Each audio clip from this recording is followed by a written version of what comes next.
welcome again. My name is Muzamil. I am your host for this Bernama mobile studio, coming to you from the Energy Transition Conference 2026, ETCon26, organized by none other than the Tenaga Nasional Berhad, TNB.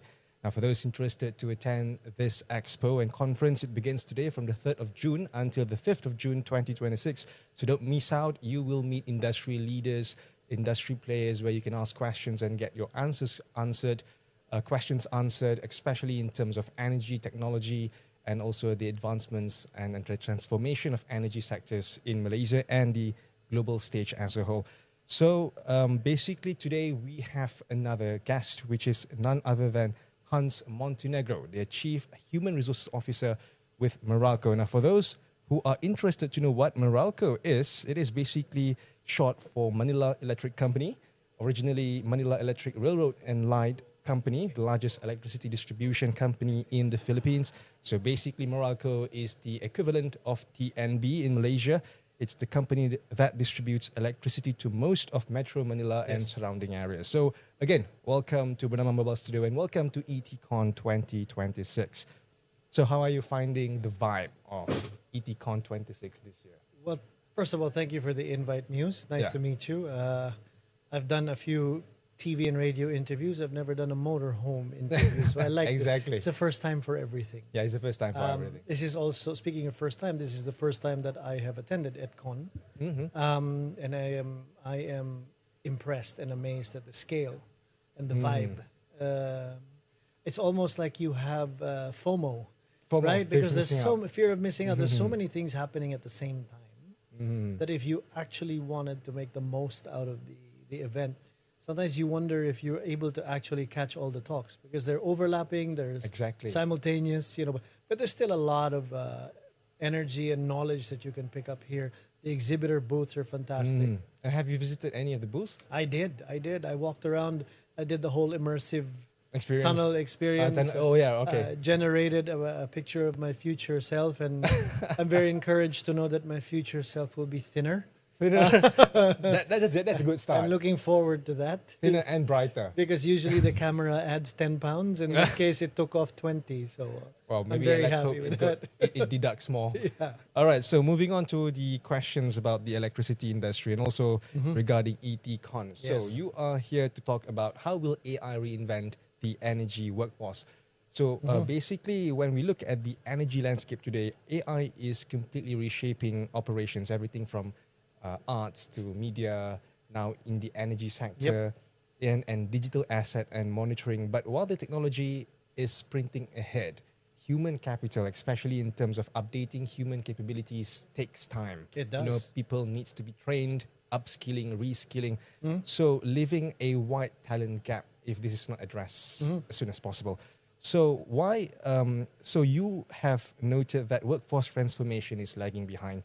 So why is there a disconnect, and how can organizations bridge this gap? Well, unfortunately, it's very easy to buy technology.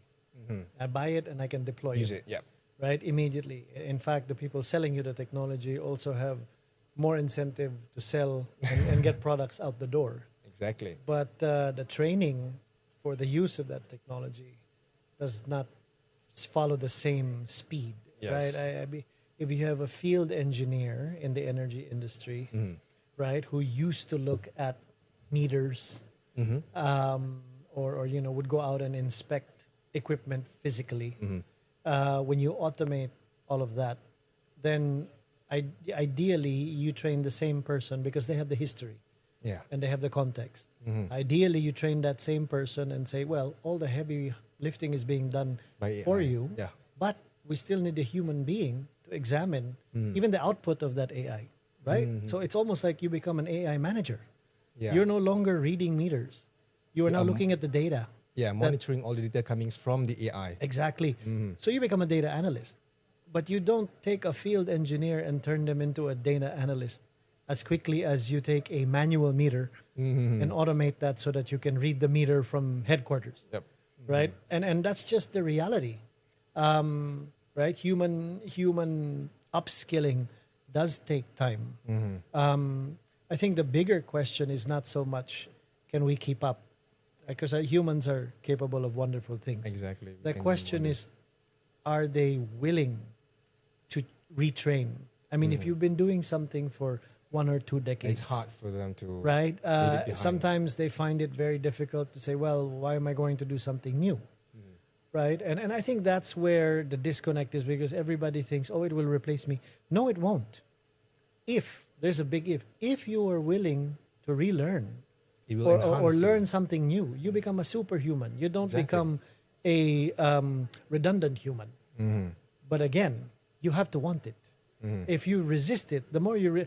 Our chairman had a very, I think this is not a new line, but he said, AI will not replace you. Another human that knows how to use AI is what will replace you. Yeah, exactly. Right? So at the end of the day, I take this back to social media. Now, I clearly am a lot older than you. I can tell you this. You're still young. Before Facebook, right, there was Friendster. I was there. I was there. Now, remember, when Facebook came out, we all had to learn how to use it. Exactly. Yeah, and then when IG came out, we have to we all learn had as to well. learn. And then TikTok came out, and X, and Threads. So obviously, if we want to learn, we can. It's just a matter of you wanted to keep up. So we have to spark that same desire in a work setting, right? Think of it as Facebook to IG on steroids. This time it's in the energy sector, but the philosophy is still the same. You have to be willing to learn. Otherwise, who wants to use an obsolete social media platform, right? Exactly. Who's going to want to use that exactly? again. Yeah. So I think that's the key element there. Now, the question and approach isn't, well, it's here to stay, get in or get out, because that's going to breed resistance. That's going to breed fear. Yeah. I think where most companies need to take a step back is they look at the technology and they think, oh, we have to deploy this. No, you start with, what is our current work landscape now? Where do we hope to be? Now that we know where we want to go, what's the current workforce capability? And what do they need to be able to do? Then you have the gap. Once you identify the gap, then you draw up the training plan. Then you start putting in the technology. The technology almost comes in last. You start with the process and the people. Exactly. Because if those people are not behind you, then the technology will be obsolete. This is where large-scale sort of implementations fail. Because it's technology driving the decision, and Instead then of the other way around. timelines of deployment. It's completely the other way around, right? You have to take a look at where you need to be in the next 2, 3, 5 years, map it out, have a plan of how to get the people there. The technology will fill in itself. Because the technology you're looking at now will almost be version 2 in 6 months, version 4 in another 10. So don't be too worried about the technology still being relevant. The more important thing, because technology, once it's ready, you can just buy it. The more important thing is that the people are relevant, and then the technology will enhance them. And trickle down those trainings that you have to new generations and enhance their skills every time there's new technology coming out. But even the way you train, you have to, I said this in my talk a while ago, you have to throw out the traditional thinking that, oh, we have a training calendar, it's an event-based training. No, it's not. Training is now going to be almost daily. You get it in bits. Yep. There will obviously be mandatory training, but make it interesting. Social media to a certain degree has shortened all of our attention spans, right? Yeah. And it is what it is. If you try to make somebody sit through a 2-hour session these days, good luck. Good luck, yeah. Right? It's a snooze fest. It's a challenge for HR folks to get with the program as well. You have to make the training bite-sized, digestible, fun. If you can gamify that is true. It is what it is. Instant is the new normal. If we do online banking, we get an instant result. If we do online shopping, we get an instant result. From an HR perspective, the challenge there is, how do you also replicate some of that speed, right? Because you can't live in a bubble where, but training is still, traditional in this. No, humans learn pretty fast. Exactly. But your training modules are still in Jurassic Park. Then that's not going to happen. You have to totally overhaul your training. I think that's the problem with many, I hate to say it, by dinosaur companies who have this dinosaur or Jurassic mentality. Yes. Where they think that the only way forward is by going backwards, something like that, or staying behind. Yes. This is similar to what Nokia was experiencing back when everyone is going through a smartphone era. Correct. And they decided to stay back and just be who they are in the name of identity. Yeah, this is almost a similar scenario, like when you said if you don't want, it's either you want to learn or either you don't want to learn. Yes. Yeah. Yeah. So for future energy professional roles, with automation and digitalization reshaping roles faster than traditional ones, the daily reality of working in the energy industry is changing fundamentally. So is there any specific emerging roles and technical capabilities that will define the future energy professional in an AI-driven environment? Well, in my humble opinion, I don't have years and years of energy industry behind me yet. But the future energy professional will be a combination of very deep domain expertise and tech fluency. Because that's really where you bring the best of both worlds, right? Energy hasn't changed, but how we deliver it, and with all this automation, it actually helps us deliver it better. Whereas now you have people manually computing your base load in order to perhaps be predictive if there's an overload of the system. You have machines that can do that now, right? But the machine will tell you we're about to overload. The human being will then make the decision. Exactly. Do we divert? Do we activate certain emergency capabilities? Stuff like that is still going to be very, very relevant. New technologies and new jobs are going to emerge. And this is where I kind of challenge this whole concept that technology will take away jobs. It actually is going to create jobs.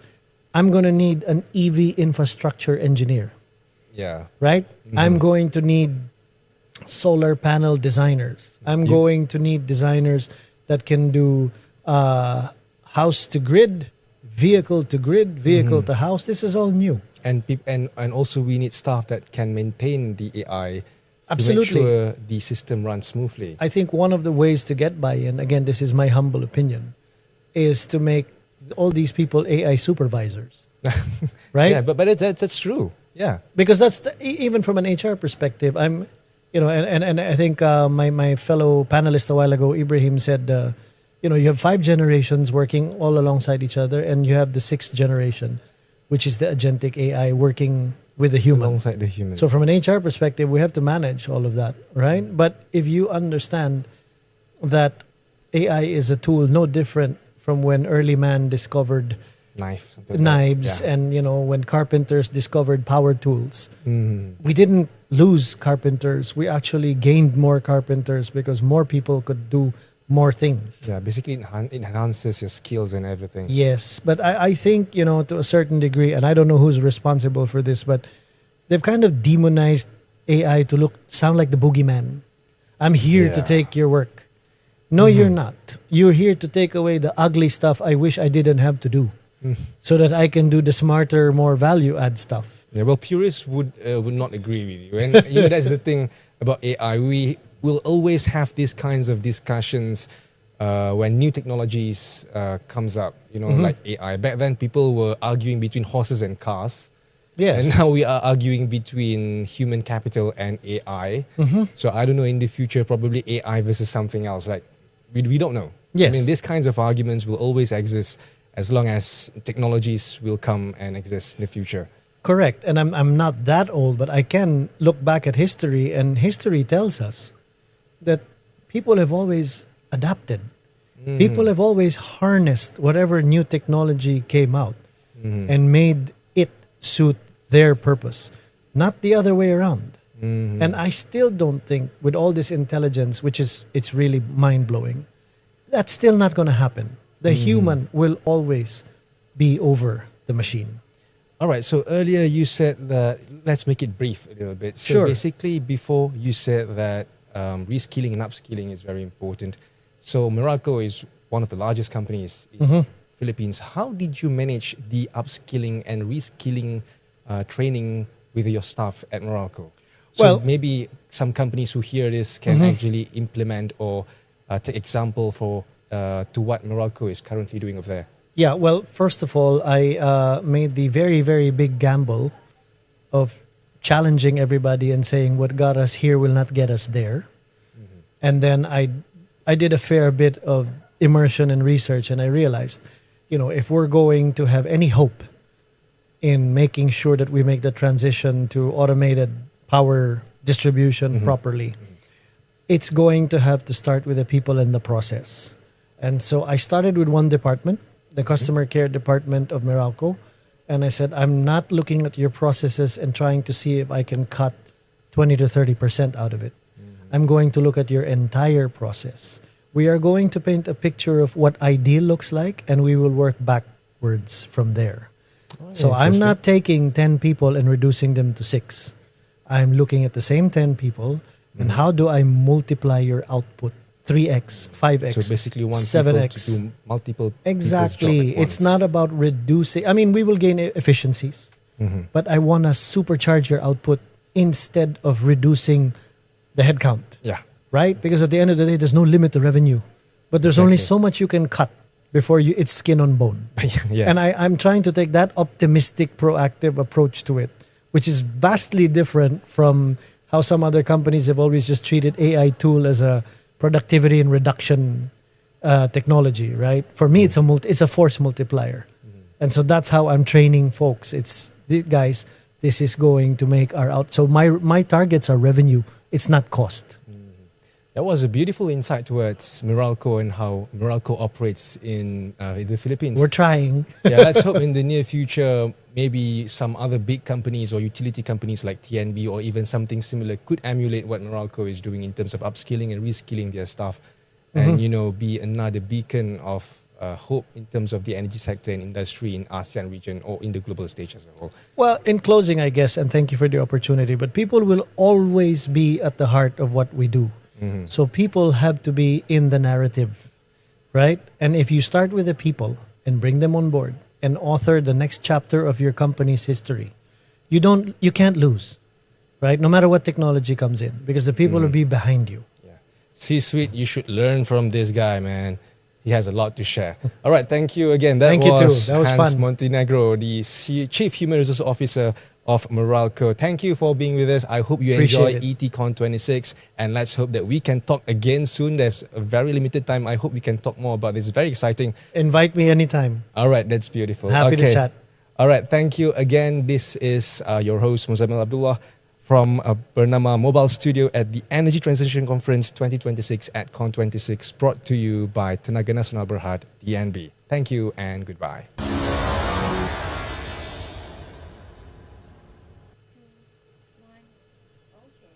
All right, that was cool, man.